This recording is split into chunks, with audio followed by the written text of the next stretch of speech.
بسم اللہ الرحمن الرحیم۔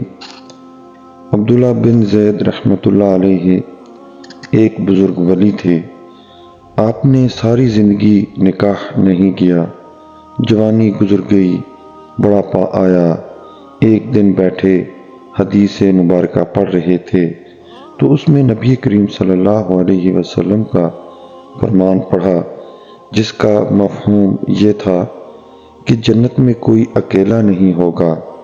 جو نکاح کی عمر میں نہیں پہنچا یا پہنچا بھی تو کسی وجہ سے نہیں ہوا اور وہ مسلمان ہی مرا، تو اللہ عز و جل مسلمان مردوں اور عورتوں کا جنت میں آپس میں نکاح کر دے گا۔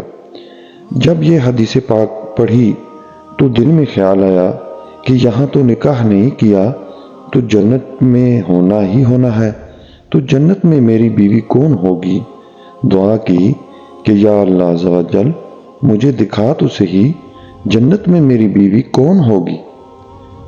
پہلی رات دعا قبول نہیں ہوئی، دوسری رات بھی دعا قبول نہیں ہوئی، تیسری رات بھی دعا قبول نہیں ہوئی، تیسری رات دعا قبول ہو گئی۔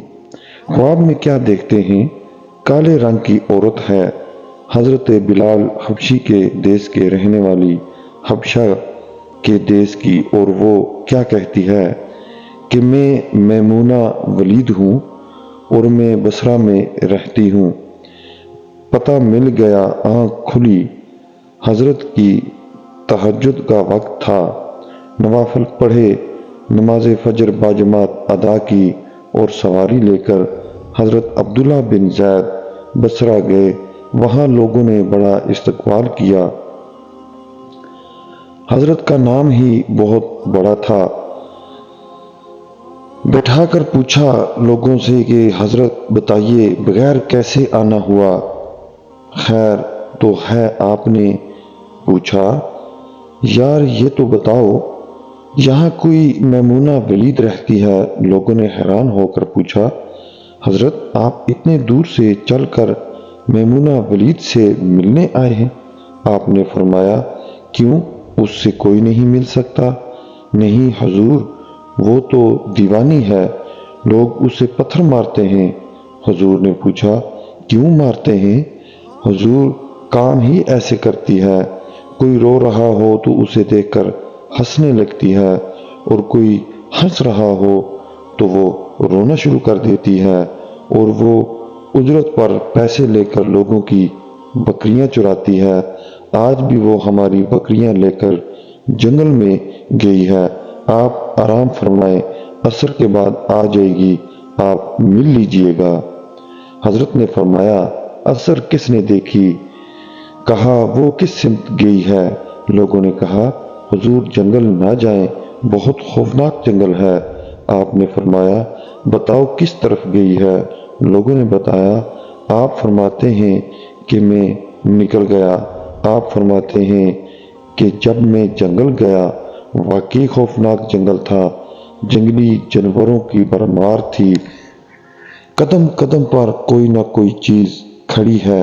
آپ فرماتے ہیں کہ قربان جاؤں اس عورت کی مردانگی پر، وہ اس جنگل میں کس طرح بکریاں چرا رہی ہے، شیروں نے اس کی بکریوں کو ابھی تک کھایا نہیں۔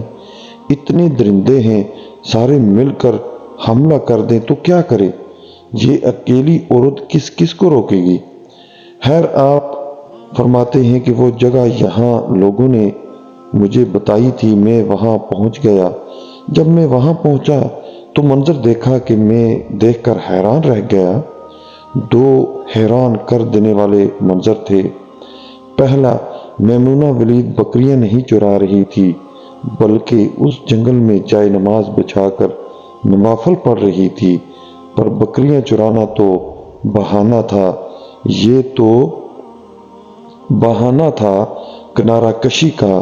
لوگ یہی سمجھتے تھے میمونہ سارا دن بکریاں چراتی ہے، لیکن میمونہ بکریاں نہیں چرا رہی تھی۔ دوسرا کیا دیکھا کہ میمونہ تو نماز پڑھ رہی ہیں، پھر بکریاں کون چرا رہا ہے؟ بکریاں تو ایک جگہ نہیں رکتی، کہیں ادھر جاتی ہیں کہیں ادھر جاتی ہیں۔ آپ فرماتے ہیں کہ میمونہ نماز پڑھ رہی تھی اور شیر بکریاں چرا رہے ہیں، بکریاں چر رہی ہیں، شیر ان کے ارد گرد گھوم رہے ہیں۔ اگر کوئی بکری بھاگتی ہے اس کی فطرت سے شرارت کرنا تو شیر اسے پکڑ کر واپس لے آتا ہے، لیکن کہتا کچھ نہیں۔ آپ فرماتے ہیں میں حیران و پریشان کھڑا تھا کہ یہ کیسے ہو گیا ہے، یہ فطرت کیسے بدل گئی۔ لوگ کہتے ہیں فطرت نہیں بدلتی، یہ شیروں اور بکریوں میں یاری کیسے ہو گئی ہے۔ آپ فرماتے ہیں کہ میں دنگ حیران و پریشان کھڑا ہوں، مجھے نہیں پتا کہ کب میمونہ ولید نے نماز ختم کر دی اور مجھے مخاطب کر کے کہتی ہیں کہ اے عبداللہ، ملنے کا وعدہ تو جنت میں تھا، آپ یہاں آ گئے۔ آپ فرماتے ہیں کہ میں حیران رہ گیا، اس سے پہلے تو ملاقات بھی نہیں ہوئی، تو حضرت میمونہ ولید کو میرا نام کیسے پتہ چل گیا؟ تو آپ فرماتے ہیں کہ میں نے حضرت میمونہ ولید سے سوال کیا، اس سے پہلے ہم نہیں ملاقات نہیں ہوئی ہماری، تو میرا نام کیسے پتہ چلا؟ آپ کو تو جواب کیا ملا؟ حضرت میمونہ ولید فرماتی ہیں کہ عبداللہ، جس اللہ نے رات کو تجھے میرے بارے میں بتایا ہے، اس اللہ نے مجھے آپ کے بارے میں بتایا ہے۔ آپ فرماتے ہیں کہ جس چیز نے مجھ سے زیادہ حیران کیا وہ یہ تھا کہ یہ فطرت کیسے بدلی۔ میں نے حضرت میمونہ ولید سے پوچھا، آپ یہ تو بتاؤ یہ شیروں نے بکریوں کے ساتھ یاری کیسے کر لی؟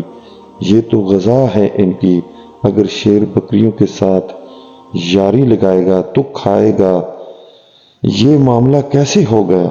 تو حضرت میمونہ ولید فرماتی ہیں جب سے میں نے رب سے صلح کر لی ہے، اس دن سے ان شیروں نے میری بکریوں کے ساتھ صلح کر لی ہے۔ ہم سب بھی صلح کر لیں، یاری لگا لیں، کہیں دیر نہ ہو جائے، رب کے ساتھ اپنا تعلق مضبوط کر لیں۔ کتنے سال گزر گئے، ہم نے کوئی اللہ کی بات مانی، لیکن وہ کھلا بھی رہا ہے، پلا بھی رہا ہے اور دکھا بھی رہا ہے، سنا بھی رہا ہے، سلا بھی رہا ہے، جگا بھی رہا ہے۔ نماز پڑھیں، اللہ کی یاد میں زندگی بسر کریں، یہی حقیقی کامیابی ہے۔ یا اللہ ہم سب پر اپنا فضل و کرم فرما۔